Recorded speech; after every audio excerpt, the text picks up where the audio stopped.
Hey there, good morning to you. We're looking at a warmer Monday here as we kick off the week.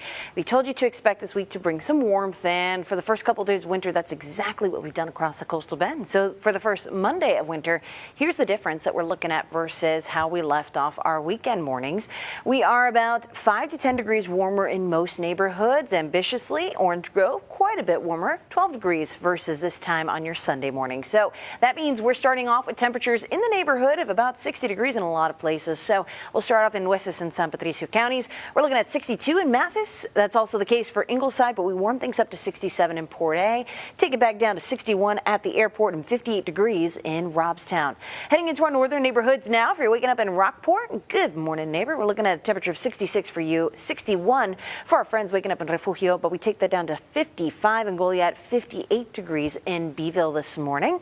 Heading into those inland neighborhoods, Jim Wells County, Live Oak County. Well, we don't have the reading from Alice right now, but I can tell you it's 59 degrees in George West.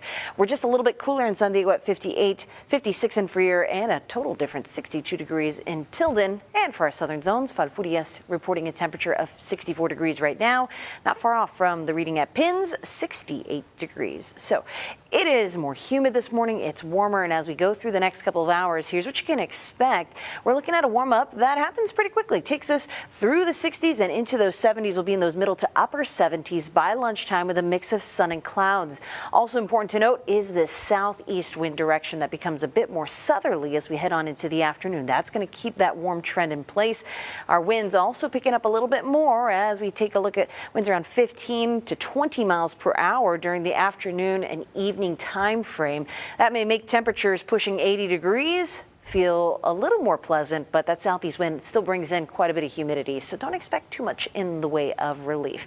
Muggy Meter tells the story as we go through the next couple of days. It's up and away with our humidity, getting back into almost a summertime kind of pattern here with our humidity. Dew point temperatures pushing those upper 60s to around 70 degrees, and we like to pay attention to those dew point temperatures because they tell the story about how muggy or comfortable it may feel outside. But we're also paying attention to this little dip right here. There is a cold front or two or possibly three that are going to move across the central U.S. and try to make it to South Texas, and not all of them are going to achieve that feat.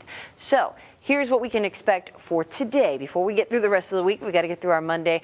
Heading through this morning, temperatures will already be in the 70s for a lot of neighborhoods by 10 a.m. So as we cruise through those mid-morning to late morning hours, we rise to the upper 70s. And as we go through the afternoon, we're making a brush at 80 degrees in a couple of neighborhoods, but generally spending most of our time in those upper 70s to where by 5 p.m. the sun's still out and we're in those upper 70s for a lot of neighborhoods, but bringing it back down to the upper 60s around 9 p.m. Notice at this point we hardly have any clouds all day long, so we'll be looking at a pretty warm situation for a Monday like today, and especially when we take that perspective of the lower 48. Yeah, not a bad morning to wake up in Texas. Even for a Florida gal such as myself, we are doing a lot better in the Lone Star State. Probably the best place to spend the Monday before Christmas if you like warmer temperatures. But again, we're going to talk about what cold fronts do make it to South Texas, what impact they'll bring to our temperatures, and what your outlook is looking for any holiday traveling.